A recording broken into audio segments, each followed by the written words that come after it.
አቦ መምህር ህወሓት ዶክተር ደብረጽዮን ገብረ ሚካኤል ጽምዶ ተጋሩ ኤርትራውያንን ዘይሰዓር ምዃኑ ዘመላኽተ ጠቋሚ መድረ አስሚዕሎም ፕሬዚደንት ጊዜያዊ ምምሕዳር ትግራይ ጀነራል ታደሰ ወረደ ዘይተረኸበሉም መድረኽ ዝኽሪ መበል 130 ዓመት ኩናት ዓወት ዓድዋ ተኻይደሎም ኣብቲ ኣብ ከተማ ዓድዋ እሰለጠ መድረኽ መስረት ብምግባር ዝሓለፉ መልእኽታት ሒዝና ይመለና سراوت إثيوبيا شعبية كوك عين فقدينا كبل أمانيل آسفا قليزم مكتل أبو مبره وحات أتو أمانيل آسفا أب واناوي كنتات منقص سراوت إثيوبيا ناب تقراي مسرت بمقبار نتصر زبالة قبر مرسي بلام نخلهم كنوغو مينا كبل إتا ماجرش محايلتات مكل خال إثيوبيا فيلد مارشال برهان جلا أتنكيهم بزي حقاوان دلالوت تاليلوم ناب سدت كامروحو أب منقصقاس زنبرو استبحالو 130 منسيات تقراي أب تحتي قطر كمزو عالو بوليس قليس ألام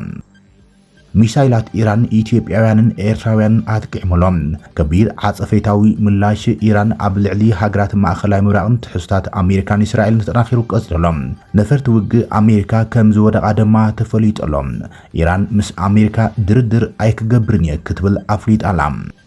أدماس اتي كوينات الناسفح عبز خدل زل اوان حزبالله أبلعلي إسرائيل مدقعتات ميسايلات درونات أكايدلهم ازي كمزلون كلو أوروبيان حقرات عباي بريطانيا جرمن فرنساينون نابتي أبزبام أخلاي مراق أنصار إيران زكاير زلو كوينات كحوسا كمزخلا أفليت نلوم كابي تسكراي هورايزن زخبر السلام تنا أبزلكم يبسحكم سبسكرايب لايك شير ناقبركم زياناتنا كساب مودعتا تخطاتلهم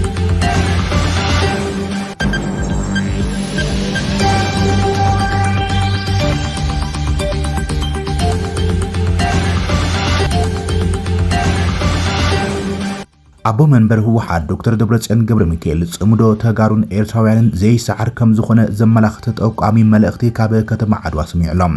ተጋሩን ኤርትራውያን በሓባር ኮይኖም ጣልያን ዝሰዓርሉ እዩ ዓወት ኩናት ዓድዋ ክብል መራሒ ወሓድ ዶክተር ደብረጽዮን ገብረ ሚካኤል ቅድሚ 130 ዓመታት ዝነበረ ታሪኽ አልዒለሎም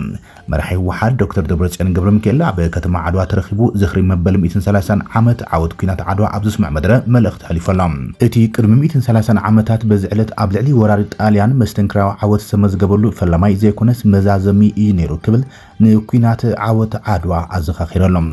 ጀጋን ወለድና ብራእሲ ኣላ ባነጋ እናተመርሑ ተጋሩን ኤርትራውያንን ንኣስታት 11 ዓመታት ብተኸታታሊ ኣንጻር ባዕዳውያን ወረርቲም ጣልያን ግብፅን ትሩክን ካልኦትን ተዋጊኦም ስዒሮምን ተዓዊቶምን እዮም ብምባል ጽምዶ ተጋሩን ኤርትራውያንን ዘይሰዓር እዩ ዝብል ትርጉም ዘለዎ መልእኽቲ ሓሊፈሎ ዶክተር ደብረጽዮን ብድሕሪ እውን ህዝቢ ትግራይ ኣንጻር ውሽጣውያንን መልእኽትን ገዛእትን ስርዓታት ተቃሊሱ ስዒሩ እዩ ዝበለ ዶክተር ደብረጽዮን ኣብቲ ናይ ቅርባ ዘጋጥሞ ጀኖሳይዳዊ ኩናት እውን ነቶም ወረርቲ ሓይልታት ጽንተት ጸራሪኩም ካብ ዝበዝሕ ከባቢታት ትግራይ ዘውፅኣሉን ዝሰዓረሉን ታሪኽ ኣዘኻኺረሎም ሽዑኳ ብመስዋዕትነት ዝተፈረመ ስምምዕነት ፕሪቶሪያ እንተተፈረመም መንግስቲ ኢትዮጵያ ቀዲዱ ደርቢዩ ንኻልኣይ ግዜ ወራር ጽንተት ንምፍጻም ኣብ ምንቅስቃስ እዩ ዘሎ ኢለሉ ደብረጽዮን ሕዝቡን ኩሎም ጸገማትና ብሰላማዊ ዘተ ንምፍታሕ ቅሩባትና ዝበለ ደብረጽዮን መኸተን ብሄራዊ ላዕላውነት ክብል እዩ መደርኡ ዛዚሙ سراوت إثيوبيا نشعبيا كوقعو عين فقدنينا كبل مكتل أبو مبره وحاتن مكتل بريزيدنت جيزاو ممحدارن آتو أمانيل آسفا قليزم مكتل أبو مبره وحات آتو أمانيل نرؤية ميديا أبزهابك على محت التليفون ركب تقراين إثيوبيا تبوتي خيويلم أتي بحتاوي زراخب زنبرس ممعنات بريتوريا من قست فيدرال كونيلو كيف تسمجيرم ترجم نابزي بلو درجة أوريدو كبليم آتو أمانيل تزاري بزلم مكتل أبو مبره وحاتن بريزيدنت جيزاو ممحدارن آتو أمانيل آسفام አቶ አማኒል አሰፋ ትግራይ ዓውደው ክትኸውን አይን ፈቅዲና በመባል መንግስት ኢትዮጵያ ትግራይ ርጊጹም ኤርትራ ንምውቃዕ ዝገብሮ ዘሎ ምንቅስቃስ ህወሓት ከም ዘይፍቅድም ኣመልኪት ዘሎም አቶ አማኒል ሃገራዊ ሰራዊት ምክልኻል ኢትዮጵያ ዶባት ንምሕላው ፍቃድ ትግራይ ከም ዘድልዮን ወይ ንስኹም ክትኽልክልዎን ከም ትኽሉ ናይ ሕጊ ማዕቀፍ ኣሎ ድዩ ተባሂሎም ንዝቀርበሉ ሕቶ እንትምልስ ትግራይ ኣካል ኢትዮጵያ ኣይኮነትን እያ ሕዚም ትግራይ ኣብ ፌደሬሽን ኢትዮጵያ ውክልና ከም ዘይብላን ብሕታዊ መራኸቢ ገመድ ዝነበረ ስምምዕነት ፕሪቶሪያውን ኣብ ተግባር ከም ዘለን ስለዚ ሰራዊት ምክልኻል ኢትዮጵያ ናብ ትግራይ ኣትዩ ዶባት ክሕሉ እንትኾይኖም መጀመርታ ሕገ መንግስታዊ ቅርጽ ትግራይ ናብ ንቡር ክምለስን ግዛኣታት ትግራይ ናብ ንቡር ክምለሱ ኣለዎም ብምባሉ ንጹር ብዝኾነ ቅድመ ኩነተ ተቐሚጦም ሰራዊት ምክልኻል ኢትዮጵያ ዓለም ለኻዊ ዶባት ንምሕላው ዓሊሙ ናብ ዶባት ትግራይ ብስፍሓት ይንቀሳቐሱ ከም ዘሎም ዝተፈላለዩ ጸብጸባት እናወጽኦም ቀንዮም ምክትል ኢታማዦር ሹም ሓይልታት ምክልኻል ኢትዮጵያ ዝኾነ ጀነራል ኣባው ታደሰም ኣብ ሓደ ኣኼባ ላዕለዎት ኣዘዝ ሰራዊት ምክልኻል ተረኺቦም ሰራዊት ምክልኻል ናብ ምስ ኤርትራ ዘዳቡ ዓለም ለኻዮን ዶባት ክሕሉን ላዕላውነት ከኸብርን ተወሲንዮም ትግራይ ኣትዩ ናብ ነበራት ካምፕታቱ ክሰፍርን ዶባት ክሕሉን ከም ዝተወሰነም ናይ ኤምባሲታትን ኣካላት ዲፕሎማስን ከምኡን ፕሬዚደንት ጊዜያዊ ምምሕዳር ትግራይ ጀነራል ታደሰ ወረደን ክፈልጥ ከም ዝተገበረ ተዛሪቡ ተባሂሎም ቅድሚ ሰሙን ተጸብጺቡ መንባሩ ይዝከርዮም ጊዜያዊ ምምሕዳር ትግራይ ሓይልታት ምክልኻል ኢትዮጵያ ናብ ክልል ትግራይ ከኣቱ ብፌደራል መንግስቲ ተኣዚዞም ዝብል ሓበሬታም ፍጹም ሓሰት እዩ ክብል ነጽግዋይም ብሌተናንት ጀነራል ታደሰ ወረደ ዝምራሕ ጊዜያዊ ምምሕዳር ነቲ ብ17 ለካቲት 2018 ኣብ ፌስቡክ ገጽ ቤት ጽሕፈት ፕሬዚደንት ኣብ ዘርግሕ መግለጺ ነቲ ሰራዊት ኢትዮጵያ ናብ ትግራይ ከኣቱ ተፈቂዱ ዝብል ሓበሬታ ተኸላኺሎም ኣብ ዝቕረባ እዋን ዝተፈላለዩ ማሕበራዊ መራኸቢታት ሓይልታት ምክልኻል ኢትዮጵያ ናብ ትግራይ ከም ዝኣትዉ መንግስቲ ፌደራል ጊዜያዊ ምምሕዳር ከም ዝሓበሮም ዝገልጹ ሓበሬታት ተዘርጊሖም እዮም ጊዜያዊ ምምሕዳር ትግራይ እውን ንሰራዊት ምክልኻል ኣብ ነበር ማእኸላቱ ወይ ድማ ካምፕታቱ ክሰፍር ከም ዝተሰማምዐ ተገይሩ ብዝተፈላለዩ መንገድታት ተዘርጊሖም እቲ ነቲ ኣብ ማሕበራዊ መራኸቢታት ዝቐርቡ ዘለዉ ጽሑፋት ተጠዊን ጌጋን ኢሉ ዝፀውዖ ጊዜያዊ ምምሕዳር ከምዚ ዓይነት ሓበሬታ ናብ ህዝቢ ንምዝርጋሕ ስትራቴጂውን ምንጩን ዕላምኡን ንጹር ምዃኑ ገሊጹ እዮም ጊዜያዊ ምምሕዳር ትግራይ እቲ ዝርጋሕ ዘሎ ሓበሬታ ሙሉእ ብምሉእ ሓሰት ምዃኑ ክገልጽ ይደሊ ክብል ይወሲኹ ገሊጾም እቲ ብቤት ጽሕፈት ፕሬዚደንት ሌተናንት ጀነራል ታደሰ ወረደ ቅድሚ ሰሙን ዝተዋሃበ መግለጺ ኣብ መንጎ መንግስቲ ፌደራልን ሓይልታት ትግራይን ዘሎ ወጥሪ ናብ ግጭት ክዓቢ ይኽእሉ እዩ ዝብል ስክፍታት ኣብ ዝፋሕፋሓሉ ዘሎ እዋን እዮም ኣብ ወርሒ ጥሪ ሓይልታት ፌደራልን ትግራይ ምስ ክልላት ኣምሓራን ዓፋርን ኣብ ዘዳው ከባቢታት ኩናት ኣካይዶም ከም ዝነበሩ ዝዝከር እዮም ኣብ ትግራይ ኣብ ዝተፈላለዩ ከተማታት ኣብ ተመሳሳሊ እዋን ሓደ ሰብ ዝተቐተለሉ መጥቃዕቲ ሰብ ኣልቦ ነፈርቲ መንግስቲ ኢትዮጵያ ከም ዝረኣዩን ይዝከር እዮም ብዛዕባ ምንቅስቓስ ሰራዊት ምክልኻል ኢትዮጵያ ናብ ዶባትን ናብ ትግራይን ከምኡን ብዛዕባቶም ኣብ ትግራይ ዝተፈጸሙ መጥቃዕታት ድሮን መስረት ብምግባር መንግስቲ ፌደራል ዛጊድ ብወግዒ ዝበለ ነገር የለን እዮም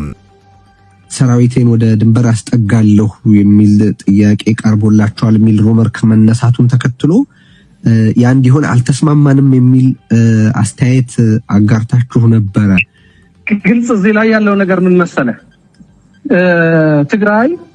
የጦርነት አውድማ ለማድረግ ፈቃደኞች አይደለንም በቃ ይሄ ነው በቃ አቋሙ ይሄንን ነው አቋማችን የኢትዮጵያ መንግስት ከማንንም ጋር ለመዋጋት ወደ ጦርነት ለመግባት ትግራይን ባትልፊልድ ማድረግ አንፈልግም ነው ምክንያቱም ትግራይ በቂ የሆነ የጦርነት እንትን ያሳለፈ ህዝብ ነው አይ እኔ በህግ በተሰጠኝ ስልጣን መሰረት ወደ አካባቢው ድንበሮች ሰራዊት ማስጠጋት ፈልጋለሁ ቢል አይ ማለት የሚቻልበት የህግ ማዕቀፍ አለ ምን መሰለ ወደዛ ለመምጣት እኮ ትግራይ ልክ በትግራይ ውስጥ ያሉ ችግሮችን በመፍታት ትግራይ የትግራይን ክልላዊ ቁመና የመመለስ ግዴታ አለበት መጀመሪያ ይላል በሱ በኩል ያሉትን ግዴታዎች መወጣት አለበት አዎ በፕሪቶሪያ ውስጥ ያሉ ግዴታዎችን ተፈጽሞ ትግራይ ወደ ክልላዊ ቁመናው መመለስ አለበት ትግራይ ክልላዊ ቁመናውን አልፈጠረም ከኢትዮጵያ መንግስት ጋር የነበረን ችግር አልተፈታም የተኩስ ማቆም ስምምነት ያደረግነው የተኩስ ማቆም ስምምነቱ ተፈጽሞ ዘላቂ በሆነ መንገድ የትግራይን ችግሮች አልተፈቱም እኛ የፌደራል መንግስት አካል አይደለንም ትግራይ እኮ የፌደራል መንግስት አካል አይደለችም በዚህ ሰዓት ትግራይ ምን ትባላለች እንደምታውቀው በፌደራሊዝም ስርዓት ክልሎች የፌደሬሽኑ ሜምበር የሚሆኑት በውክልና ነው ትግራይ በውክልና ውስጥ የለችም የትም ቦታ የለችም በፌደራል መንግስት ደረጃ ወደ ኮንስቲቱሽናል ኦርደር ትመለሳለች ትግራይ ወደ ህገ መንግስታዊ ስርዓቱ ወደ ሀዲዱ ትመለሳለች በፕሪቶሪያው ስምምነት ነው ንኹሎም ክንዋግኦም ኢና ክብል ኢታማጆር ሹም ሓይልታት ምክልኻል ኢትዮጵያ ፊልድ ማርሻል ብርሃኑ ጁላ ጠንቂቖም ኣብ ኣደባባይ ምኒልክ ኣዲስ ኣበባ ኣብ ዝተኻየደ መበል 130 ዓመት ዝኽሪ ዓወት ኩናት ዓድዋ ዝተሳተፈ ሓላፊ ስታፍ ሓይልታት ምክልኻል ኢትዮጵያ ፊልድ ማርሻል ብርሃኑ ጁላ ብዛዕባ ስግኣት ውሽጣዊ ንግዳማውን ሓይልታት ኢሉ ዝጠቐሶም ሓያል መጠንቀቕታ ሂቦም ፊልድ ማርሻል ኣብ ዘስምዑ መድረ ኢትዮጵያ ነቶም ናይ ደገ ጸላእቲ ንወጻእተኛት ወረርቲ ጥራይ ዘይኮነትስ ሃገር ንመጥቃዕቲ ዘቃልዑ ውሽጣዊ ጉጅለታት እውን ክትዋግኦም ከም ዝኾነት ብግልጺ ኣጠንቂቖሎም ጸላኢ ብጉልባብ ህዝባዊ ጥልባት ናይ ገዛ ርእሶም ድሌታት ንምምላእ ውልቀ ሰባትን ጉጅለታትን ከም ዝቆጽር ዝገለጸ ፊልድ ማርሻል ብርሃኑ ጁላ ናይ ገዛና ውሽጢ ኣመል ክንመርሕን ክንቋጽርን ዘይምኻልናም ንታሪኻውን እዋናውን ጸላእትና ነውኻል ብምፍጣር ውጥቀትና ከቃላጥፍዩ ክብልዩ አጠንቂቁም ውሽጣዊ ዘይምርግጋዕ ናይ ወጻኢ ምትእታው በሪ ዝኸፈት ከም ዝኾነ ዝገለጸት ፊልድ ማርሻል ዜጋታት ኢትዮጵያ ጠለብ ህዝቢ ከም መምኽኔታት ተጠቂሞም ሃገር ምዕናው ካብ ዝጥቀሙ ሓይልታት ክጥንቀቑ ተሓሳሲቦም ፊልድ ማርሻል ብርሃኑ ጁላ ኣብ መደረኡ ብምቕጻል ኣብ ካልኦት ሃገራት ዝተረኣዩ ኣብነታት ውድቀትን ኣልዒልዮም ብዙሓት ብጠለብ ህዝቢ ተመርኪሶም ናይ ወጻኢ ሓይልታት ዝኣትውለን ሃገራት ፈሪሰን ሎም ድማ እግረይ እንተዝቆረጽ ጽቡቕ ነይሩ ብምባል ይጣዓሳ ከም ዘሎ ኣመልኪቶም ጣዓሶም ከድሕኖም ኣይከኣልን ዝበለት ፊልድ ማርሻል ኢትዮጵያውያን ሃገራዊ ሓድነቶም ንምዕቃብ ኣብ ጎረባብቲ ሃገራትን ካልኦት ተሞክሮታትን ክመሃሩ ይግባእ ክብለት ተሓሳሲቦም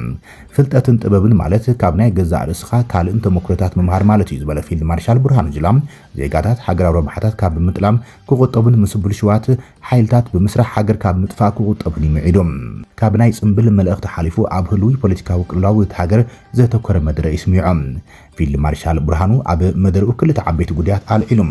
ውዲት ናይ ባዕዳውያን ታሪኻውያን ጸላእትን ንጥፈታትን ውሽጣዊ ጉጅለታትን ዝበሎም ብዝርዝር ኣቐሚጦም ታሪኽ ምግንጻል ኤርትራን ኢትዮጵያ ኣብ ደገ ባሕሪ ዝሰኣነትሉ ምዕራፍ ክድገሙ ዝንቀሳቐሱ ዝበሎም ሓይልታት ይከሲሶም ከም ገላልጻ ፊልድ ማርሻል ህልዊ ውሽጣዊ ጸገማትን ዘይምርግጋዓት ሃገርን ቀንዲ ምኽንያት ኢትዮጵያ ኣብ ደገ ባሕሪ ዘይትረክብ ሃገር ኮይና ንኽትወጽል ዝደልዩ ናይ ወጻኢ ሓይልታት ዝገብሮ ዘሎም ከም ሕዳሰ ግድብ ዝኣመሰሉ ልምዓታዊ ፕሮጀክታት ከይፍጸሙም እናገበርዎም ዝመጹ ወዲታት ምርኣይ ይከኣል ኢሎም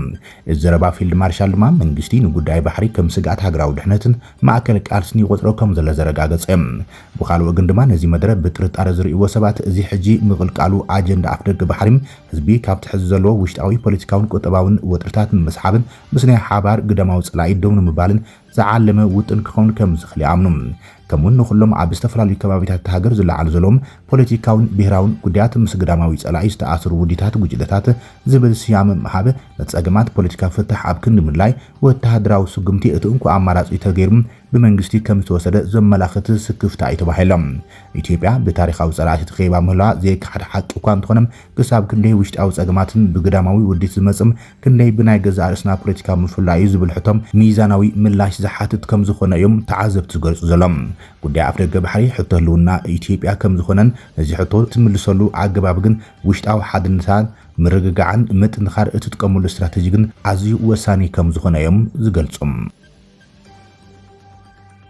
ብዘይ ሕጋዊ መንገዲ ተታሊሎም ናብ ዝተፈላለያ ዓድታት ዓረብ ክስደዱ ይንቀሳቐሱ ነይሮም ዝተባሃሉ 130 ተጋሩ መንእስያት ኣብ ትሕቲ ቁጽሪ ፖሊስ ከም ዝውዓሉ ፖሊስ ገሊጾም ዋና ኣዛዚ ፖሊስ ክፍለ ከተማ ሓድነት ከተማ መቐለም ምክትል ኢንስፔክተር ኣታክልቲ ገብረመድህን እዞም ኣከብለልቲ ኣብ መሬት ንዘየለ ሓቂ ብምትላል መንእስያት ትግራይ ናብ ዘይኮነ ጸገም እናሳጥሕዎ ይርከቡ እቶም መንእስያት ድማ ግዳይ ዘይሕጋዊ ተግባር ይኹን ኣለው ክብል ዝገለጸ እንትኸውን ነቲ ዘሎ ጸገም ንምቅላል ናብ ቦታኦም ንምምላስን ኣብቶም ዘይሕጋውያን ደለልቲም ሕጋዊ ስጉምቲ ከም ዝውሰደሎም እዩ ኣፍሊጡ ዘሎም ኣብ ትግራይ ኣጋጥም ዘሎ ኩሉ መዳዊ ጸገማት ንምቅላል ፖለቲካዊ መፍትሒ ብቁልጡፍ እንተዘይተገይሩሎም ናብ ዝኸፍእ ኩነታት ከምርሕ ከም ዝኽእል ኣጠንቂቖሎም ካብዚ ሕጋዊ ስደት ብምቁጣብ ህይወትናን ህይወት ወገናትናን ንድሕነሉ ዕድል ንምፍጣር ግንዛበና ብምዕባይ ካብዚ ሕጋዊ ስደት ክንቁጠብ ይግባእ ኢለሎት ፖሊስ ሕብረተሰብ ካብ ጥቆማ መሃብ ብሰገርም ኣብ ልዕሊ ደቁ ዝፍጠር ዝንቡ ኣመላኻኽታ ብምቕያር ካብቲ ዝመጾም ማሕበረ ኢኮኖሚያዊ ጸቕጢ ክላቐቑም ይግባእ ክብሉ ምክትል ኢንስፔክተር ኣታክልቲ ገብረመድህን ተዛሪቡ ኣብ መወዳእታ መንእሰይ ትግራይ ዝተፈጥረ ጸገም ዋላ ይሃሉም ኣብ ዓዱ ሰሪሑ ዝበልዕሉ ኩነታት ክፍጠር ዳኣ ክሰርሕ ይግባእ እምበር ዘይሕጋዊ መንገዲ ተጠቒሙ ህይወቱ ከባላሹ ኣይግባእን ክብል ዋና ኣዛዚ ፖሊስ ክፍለ ከተማ ሓድነት መልእኽቲ ሓሊፎም ሚሳይላት ኢራን ኢትዮጵያውያንን ኤርትራውያንን ኣጥቂዖም ኤማራት ዓረብ ኤርትራውያንን ኢትዮጵያውያን ዝርከቦም ብዙሓት ከም ዝቆሰሉ ተገሊጾም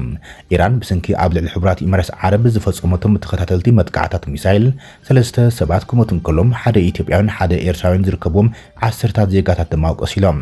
ሚኒስትሪ ምክልኻል ሃገር እቲ መጥቃዕቲ ዝሓለፈ ቀዳም ካብ ዝጅምር ንድሓር ልዕሊ 700 ሚሳይላትን 500 ድሮናትን ኣብ ተኸባቢ ከም ዝተተኮሰ ፍሊጦም መብዛሕትኦም እቶም ተተኮስቲ ክብርዕኑ ከሎም ገሊኦም ኣብ መንበረ ኣባይቲ ትካላት ንግድን ባሕርን ዓሊቦም ኣብ ልዕሊ ሰባት ጉድኣት ዘብጽሕ ስብርባር እቶም ተተኮስቲም ከም ዝኾነ ድማ ይገሊጾም በቲ መጥቃዕቲ ህይወቶም ዝሰኣኑ ሰለስተ ሰባት ደቂ ፓኪስታን ኔፓልን ባንግላዴሽን ከም ዝኾኑ ገልፍ ኒውስ ጸብጺቦም ብተወሳኺ ኢትዮጵያውያንን ኤርትራውያንን ዝርከቡ 58 ዜጋታት ቀሊል መጉዳእቲ ከም ዝበጽሖም ድማ ገሊጾም እዚ ከምዚ ኢሉ እንከሎ ወተሃደራዊ ነፈርቲ ኣሜሪካ ኣብ ኩዌት ወዲቐነሎም ሚኒስትሪ ምክልኻል ኩዌት ሎሚ ንግሆ ሓያሉ ነፈርቲ ውግእ ኣሜሪካ ከም ዝዓለባም ምግላጹ ማዕኸናት ዜና ኩዌት ጸብጺበን እቶም ሰራሕተኛት ከይተጎዱ ብህይወት ከም ዝረፉን ካብቲ ቦታታት ተኣልዮም ንምርመራ ኩነታት ጥዕኖም ናብ ሆስፒታላት ከም ዝተወሰዱን ተፈሊጦም እቶም አብረርቲ ነተነፈርቲ ኣብ ርጉእ ኩነታት ከም ዝርከቡ ድማ ሓቢሮም እቲ ሚኒስትር ምክልኻል ንጠንቂ ናይቲ ሙዳቕ ነፈርቲ ውግእ ኣሜሪካ ንምፍላጥ ምስ መሻርክቶም ዝኾነት ኣሜሪካ ይዘራረቡ ከም ዘለዉ ይገሊጹ ዘሎ ካብ ዜና ከወፃና ድማ ኢራን ምስ ኣሜሪካ ፈጺመ ኣይክዘራረብን ክትብል ኣፍሊጣላ ሓላፊ ጸጥታ ኢራን ዓሊ ላሪጃኒ ሃገሩ ምስ ኣሜሪካ ከም ዘይትዛተ ኣብ ኤክስ ገጹ ገሊጸሎም ላሪጃኒ ብሰበስልጣን ቴህራን ምስ ዋሽንግተን ዝካየድ ዘሎ ዝርብ ዳግማይ ንምጅማር መደብ ከም ዘሎም ንዘቐረበ ጸብጸባት መልሲ ይህብሎም ንሱ ጸሓፊ ላዕለዋይ ቤት ምክሪ ሃገራዊ ድሕነት ኢራን ኮይኖም ኣማኻሪ ላዕለዋይ መራሒ ኢራን ኣያቶላ ዓሊ ኻማኒ ነይሮም ኣብ ርእሰ ከተማ ኳታር ዶሃ ድማ ነታዊ ከም ዝስምዕም ሮይተርስን ኤኤፍፒን መሰኻኽሪ ዓይኒ ብምጥቃስ ጸብጺቦም ኣድማስት ኩናት ሕዝውን እናሰፍሐ ይኸይድ ዘሎ ዓባይ ብሪጣንያ ፈረንሳይ ጀርመንን ኣብቲ ዞባ ረብሓና ንምሕላው ስጉምቲ ክንወስድ ድልዋት ኢና ክብላ ገሊጸን ዓባይ ብሪጣንያ ፈረንሳይ ጀርመንን ኢራን ኣብ ልዕሊ ጎረባብቲ ዘይመጣጠን ኣድልዎ ዘይብሉን መጥቃዕቲ ሚሳይላት መሰረት ብምግባር ኣብ ዘውፅኦም መግለጺ ኮኒነን ኣለዋ ዓባይ ብሪጣንያ ኣሜሪካ ንወታደራዊ ማዓስከራት ብሪጣንያ ንመከላኸሊ ዕላማ ክትጥቀመሉ ከም ተፍቅድ ገሊጻላ ቀዳማይ ሚኒስትር ብሪጣንያ ኬር ስታርመር ፕሬዚደንት ኢማኑኤል ማክሮን ቻንስለር ጀርመን ፍሬድሪክ መርዝን ኢራን መጥቃዕታት ደው ክትብሎ ጸዊዖም ኣብ ማእኸላይ ምራቕ ዘሎም ረብሓታት ንምሕላው ኣድላይ ስጉምቲ ንምውሳድ ድማ ድልዋት ምዃኖም ገሊጾም ናይ ገዛ ርእስና ረብሓን ኣብ ዞባ ዝርከቡ መሻርክትና ንምክልኻል ስጉምታት ክንወሲድና እዚ ድማ ዓቕሚ ሚሳይላትን ሰብዓ ኣልቦ ነፈርትን ኢራን ኣብ ምንጩ ዘወግድ ኣድላይን ተመጣጣኒ መከላኸሊ ስጉምቲ ምዃኑ ገሊጾም ቀዳማይ ሚኒስትር ብሪጣንያ ስታርመር ኣብ ዘመሓላለፉ ናይ ቪድዮ መልእኽቲ ኣሜሪካ ወታደራዊ ማዓስከራት እንግሊዝ ክትጥቀም ከም ዘፍቅድ ገሊጾም ቀዳማይ ሚኒስትር ኣብ ወሽመጥ ዓረብ ዝርከቡ መሻርክትና ንምክልኻሎም ዝያዳ ክንገብር ሓቲቶም ኣሎም ከም ኣካል ዝተዋደደ ስርሒት ምክልኻል ኣብ ኣየር ጀት እንግሊዝ ኣለዋና ድሮ መጥቃዕቲ ኢራን ብዓወት ኣፍሽና ኣለና ኢሎም እቲ ስጋታት ደው ንምባል እቲ እንኮ መንገዲ ግን ነቶም ሚሳይላት ኣብ ምንጮም ምዕናውዮም ወይ ካብ መኽዝኖም ወይ ድማ ካብተን ንምውቃዕ ዝጥቀሙለን ላውንቸራት ኢሎም ኢራን ኣብ መላእት ዞባ ሚሳይላት ከይትትኩስ ንጹሓት ሰባት ከይትቀትል ህይወት እንግሊዛውያን ኣብ ሓደጋ ከየእቱም ዘይሳተፈ ሃገራት ዕላማ ከይትገብር ነቲ ጻውዒት ክንቕበሎ ወሲና ኣለና ኢሎም ሂዝቦላህ ድማ ሚሳይላትን ድሮናትን ናብ እስራኤል ከም ዝተወከሰ ተገሊጸሎም ሰራዊት እስራኤል ካብ ሂዝቦላህ ዝተወከሰሉ ሚሳይላት ምብራዕን ኣብ ሊባኖስ ዝርከቡ ዕላማታት ይወቅዕ ከም ዘለውን ገሊጹ ሂዝቦላህ ድሒሩ ሚሳይላትን ድሮናትን ኣብ እስራኤል ከም ዘወንጨፈ ረጋጊጾም ነዚ ዝገበረ ድማ ንቕትለት ላዕለዋይ መራሒ ኢራን ኣያቶላ ዓሊ ኻማኒ ሕነ ንምፍዳይ ምዃኑን ገሊጾሎም እቶም ዝተወንጨፉ ሚሳይላት ሰብ ኣብ ዘይነብረሎም ቦታታት ከም ዝወደቖም ሰራዊት እስራኤል ሓቢሮሎም ሂዝቦላህ ካብ ኢራን ልዑል ሓገዝ ዝረክብ ኮይኑ ህላወ እስራኤል ኣይቕበሉን እዮም ኣብዚ እዋን ሰራዊት እስራኤል ንተቐማጦ ልዕሊ 50 ከተማታትን ዓድታትን ካብቲ ከባቢ ክርሕቁ ኣይዘሎም ከም ውፅኢት ድማ ካብ ደቡባዊ ከባቢታት ቤይሩት ዝወፁ ሰባት ኣብ ነዊሕ ሪጋ መኻይን ተራእዮም እስራኤል ንተቐማጦ ልዕሊ 50 ከተማታት ዓድታትን ካብቲ ዝነብሮ ንክወፃ ኣዚዛ ዘላ ኣብተን ከባቢታት መጥቃዕታት ንምፍጻም ስለ ዝዓለመት እዮም እስራኤል መጥቃዕቲ ክትፍጽም ምዃና መልእኽቲ ብምሕላፍ ነበርቲ እተን ከተማታትን ዓድታትን ናብ ካልእ ቦታ ክጉዕዙ ኣዚዛ እቶም ኣብተን ዘርዘረተን ከባቢታት ዝነብሩ ሰባት ብውሕዶም 1 ኪሎ ሜትር ርሒቆም ክጉዕዙ መልእኽቲ መሓላሊፋ እቲ መጠንቀቕታ ንድሕነትኩም ክትብሉ ብቁልጥፍ ካብ ቤትኩም ወፂኹም ብውሕዱ 1 ኪሎ ሜትር ካብ ዓድታትኩም ወፂኹም ናብ ክፉታት ቦታታት ገዓዙ ይብል ኣብ ጥቓ ኣባላት ሂዝቦላህ ዘለዎ ኮነ መሳለጥያታቶም ወይ ድማ ወተሃደራዊ ናውታቶም ዝጸንሐ ሰብ ህይወቱ ኣብ ሓደጋ እእትዋሎ ክትብል ያም ኣጠንቂቓ እስራኤል ድሒሩ ዝወፀ ዜና ከም ዝመላኽቶ ድማ ኢራን ሓያል ዝተባሃለ መጥቃዕታት በቀል ኣብ ልዕሊ ትሕዝቶታት ኣሜሪካን እስራኤልን ኣብቲ ዞባ ኣጠናኺራ ተካይዳ ዘላ ኣብ ልዕሊ ስዑድ ዓረብ ድማ ናብ ሎሚ ኣብ ዘውግሕ ለይቲ መጥቃዕት ድሮን ኣካይዳላ ኣብ ግዙፍ ኩባንያ መፍረ ነዳዲ ኣርማኮ ስዑድ ዓረብ መጥቃዕታት ድሮን ፈጺማላ ኢራን በቲ ዝበፅሐ ጉድኣት ስዒብ ድማ እቲ ትካል ነዳዲ ምፍራይ ደው ኣቢሉ ተዓፅዩ ከም ዘሎ ሰበስልጣን ንግስነት ስዑድ ዓረብ ኣራፊዶም ገሊፆም ኣሎም ስዑድ ዓረብ ኣብቲ ዞባ ምስ ዝርከባ መሻርክቲ ሃገራትን ኣሜሪካን ብምዃን ነቲ መጥቃዕታት ኢራን ንምብዳህ ናብ ስጉምቲ ክትኣቱ ከም ትኽእል ናብቲ ኩናት ክትሕወስ ከም ትኽእል እዮም ተዓዘብቲ ዝገልጹ ዘሎም